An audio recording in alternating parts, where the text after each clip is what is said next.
Right, so this is the warehouse. We've come on a busy day, it's match day today. This is the warehouse. This used to be our showroom. Pre-COVID it was a showroom, but predominantly now it's more used as our preparation area. It's where we prepare cars coming in, cars going out. So a couple of the cars outside here, I'll start from this, and this is the FJ Cruiser. These are Nissan Elgrands. We sell quite a lot of the Elgrands. We talked about that yesterday. Land of the Elgrand, that's us. Honda Elysian, that's a 3-litre engine. It shuts down half the cylinders when it's running around town. We've got the G-Wagon there. We're going to do another video on that one. The Bark and Ride, the dog bus. Probably worth a little look before we go inside. This was a Japanese school bus, and the idea behind these is the kindergarten kids are really young, and they wait around the corner for the bus to come. And different days, you'll find maybe a dog comes, a cat comes. Keep them excited about going to school. Come in.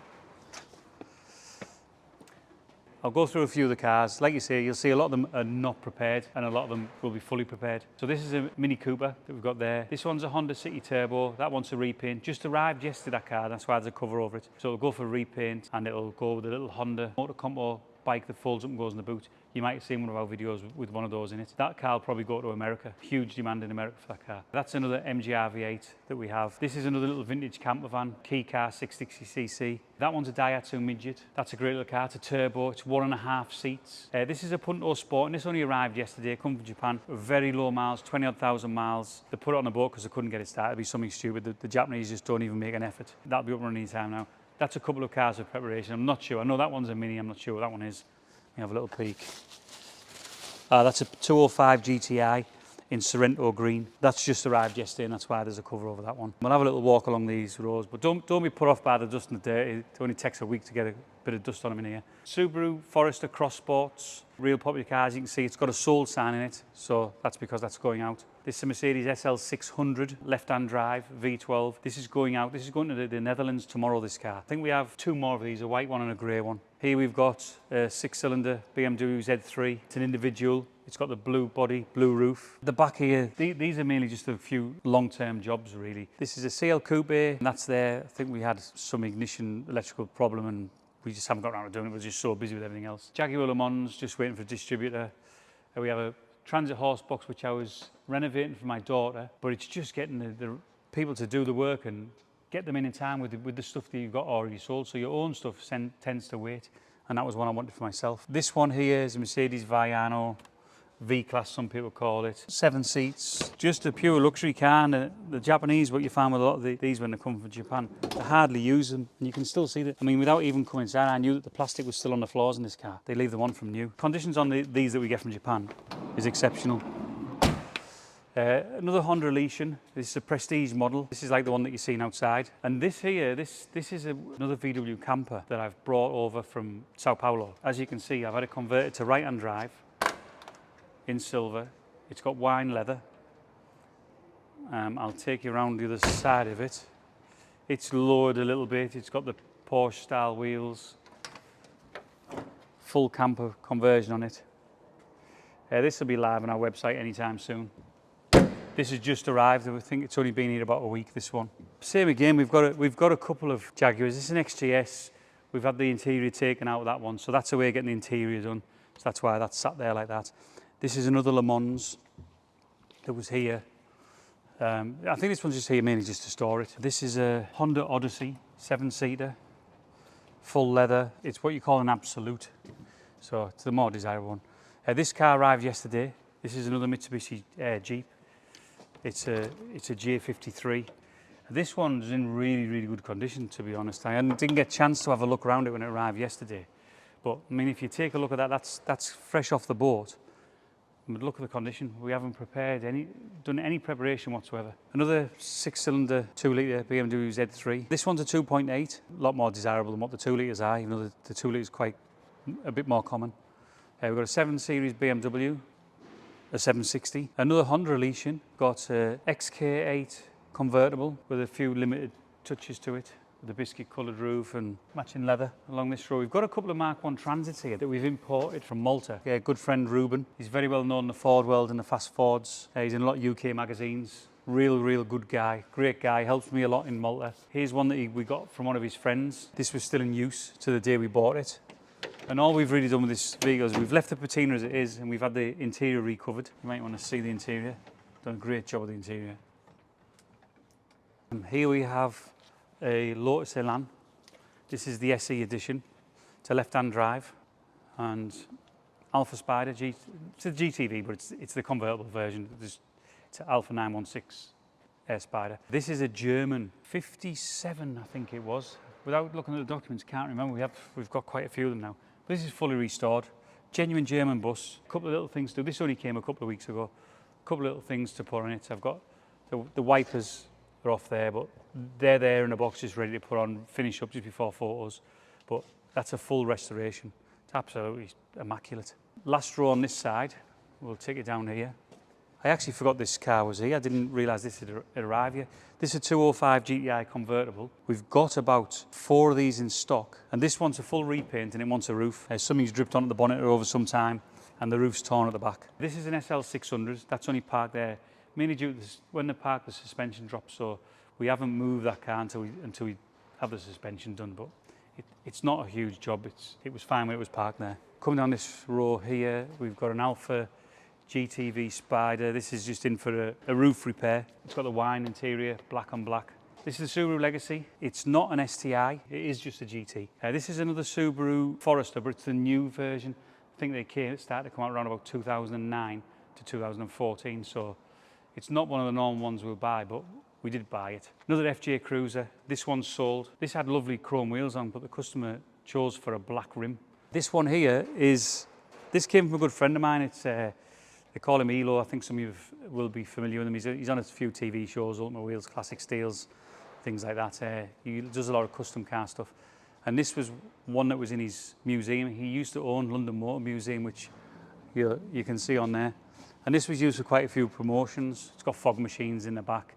I don't even want to really tell you what it was built on. I tell you what you can actually do. You can look at that car and you can tell me what you think it was built on. And the only clue I'll give you is it was built on 2 different cars and then manufactured around it. When he left for Miami, he now owns Miami Supercar Rooms. You might want to look those up. He's got a huge following there. He's a great guy. But when he left for Miami, he knew I'd always loved this truck, and we tried to buy it off him for quite a few years. So he eventually parted with it, but only when he was leaving the country, on the promise that if he wanted it back, I would sell him it back. So that's that. We call it the Bat Truck. This is a Rolls-Royce Phantom. This belonged to, it was the Japanese government that owned this car, and they've done next to no miles in it. When it's arrived there, they've put on a kilometre speedo, and I think it's only done around about 1,000 kilometres while it's been there. So it's done next to nothing. We've got all the paperwork from it when it was built here, who ordered it. I think it was a cancelled order once, then cancelled order twice, and then the Japanese government came in and bought it for themselves. Brought that back here a couple of years ago. We're just preparing it now.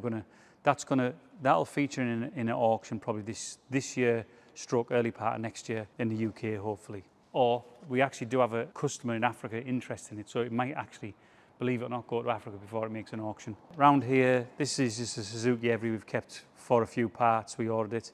This is the little Hijet 660 pickup trucks that we do quite a lot of those. Here we've got a Nissan Escargot. People that know what an Escargot is. Escargot's a snail. The car looks like a snail, and that's the name of it.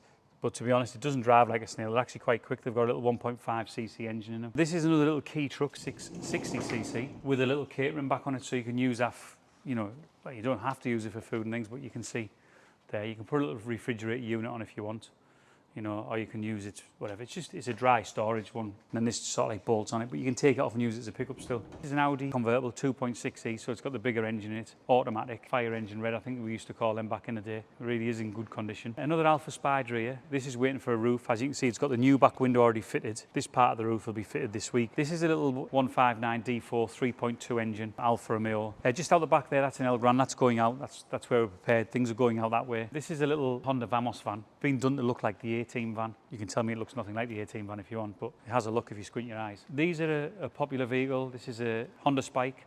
It's a hybrid, and these are becoming, for us, it's like one of the new things. We're getting a lot of inquiries. This is probably to do with the ULEZ and all the city centres, but these are becoming a real good vehicle. You can get them in a 5-seater. You can even get them in a 7-seater version. This is the export certificate. So this is on here because it's going to be registered now for a customer. It's going for an MOT, service, wax oil, under seal, PDI check. So everything's going to get checked over this vehicle as we register it. But we need that certificate to do that. If you haven't got that certificate, you won't get registered. If you're buying a Japanese vehicle and someone's not willing to show you this certificate or a copy of it, see, this is a copy. You need this certificate for all sorts of reasons, so there's no reason someone shouldn't have a copy of that certificate at all times, even after sale. So please ask for this. It has your mileages on there for the last 6 years, so it's a good pointer. Ignore all these other certificates that can offer you JVX Jumvias, because they only give you the mileage as it leaves Japan. This comes from the government and it's given to our government. This is the Mazda Bongo. These come in 8 seats. A lot of people convert them to campers. They come with a pop top as well if you want a pop top. This one obviously doesn't. These are a real good seller for us anyway. I don't think we've got one left in stock. You've got blinds here that, I mean, they're electric, but I'll show you there. Look, they come down all round. They're a great vehicle for camping. Good on fuel. The people's favourites, and they have been since, I think they started making them around about 1996. Another Mazda Bongo sold. That's going out to a customer soon. This is a Ford Explorer 4.6 limited edition Eddie Bauer. Comes with the leather interior, the alloy wheels, roof bar, sunroof. It's got a little bit more spec than a normal Explorer. This is a Maserati. This one's going out as well. This is going to France. That's going out tomorrow. It's getting collected on a transporter and it's on its way to France. This here, believe it or not, is one of the Queen's buggies. It's a Cushman, 9 seats. Flip that seat over, and it's a 6 with luggage. Obviously used golf courses, hotels, but this here was used at the at Sandringham Castle, and there's the proof of it in the window there, that it came from there. So there's a little piece of history. That's on our website. That's available to buy if you want a piece of history. A couple of little minis. That's another BSCC LE Limited, whichever you want to call it. They call different things in Japan and England, but same car. That's probably the bonnet's up, so they're doing something with that one. I'm not sure exactly what they're doing. This is in another Mini 40th anniversary. That's a mulberry red one. Mulberry red leather interior, badge on the side, colour-coded arches, a few small extras. Another vintage camper sold. It's a little Mini 660cc, what they call a key car. That one's just been prepared to go out as well. Here we've got it's a 550 Spider. It's a replica of the James Dean car that he lost his life in. This one we're debating whether to do it in another colour. We've actually got 3 of these, but this is a genuine 1955 one. So this is going to get, obviously it'll get a black plate for it. There's only very small markings on this car. There's a little spider on there, but obviously the paint's just getting old. So we're deciding whether we should keep that car yellow or whether we should repaint in one of the other colours. We were thinking whether we should do it in white. The colours represent the countries that were in the race, which I'm led to believe. So there's a white one, there's a French blue one, and there's a red one. Because we've got 3 silver ones and we've done a silver one previously, pretty much thinking, let's not do a silver one. Let's pick another colour. And my opinion's red. What do you think we should, what colour do you think the car would look best? Here's another key truck. This is a tipper, 4-wheel drive tipper. Great. The farmers and the people out in the sticks and that, they love these. We sell a lot that way. So that's another one of those. We've just been using that ourselves. This is a Toyota MR2. This is one of the very first. This one was only made for a couple of months. I believe it's a Mark 1A rather than a Mark 1B. And it should have like little black spats on the side. But only made for a few months, I believe, that one. There's a lot of MR2 guys are going to correct us. I actually do know on it because I did the research when I bought it, but it was quite a few months ago. But I believe it's a Mark 1A. And I believe the production was like 3 months or something on that particular one. This one's another Nissan L Grand. This one's a 3.5. I think that's just waiting to go for a service. We've got a little Alpha 147 GTA there. I've showed you a few of those. This one here is a Bedford, and the story behind this one is this was in Malta, and it was in an aircraft hangar. The lady moved to Malta, and she used this truck to move to Malta. I believe it was the 80s. And the guy, so she didn't pay the storage, so she left it there. She gave the guy the car, the van for the storage. And it's been sat in his storage for all those years. I mean, we've got it over and there's a pipe off on one of the water pipes or something, but we've drove it and things, but it just needs to be finished and painted. But same again, it's one of our own, that, so we haven't got round to doing it because we're always busy doing customers' cars. And that's pretty much what we've got inside here. I can take you into the office, you know, and we can maybe have a look at a couple of things that's in the office. This is our office. This is where we finalise a lot of the deals. This is where we do a lot of our sweating, looking for cars and things like that. It's rustic. It fits with the theme of the place. It's a warehouse. Thanks for watching. Anything you want to ask, put in the comments. Any questions, any footage you want, send in any videos you might want. Feel free to put in the comments and we'll do our best to help you out.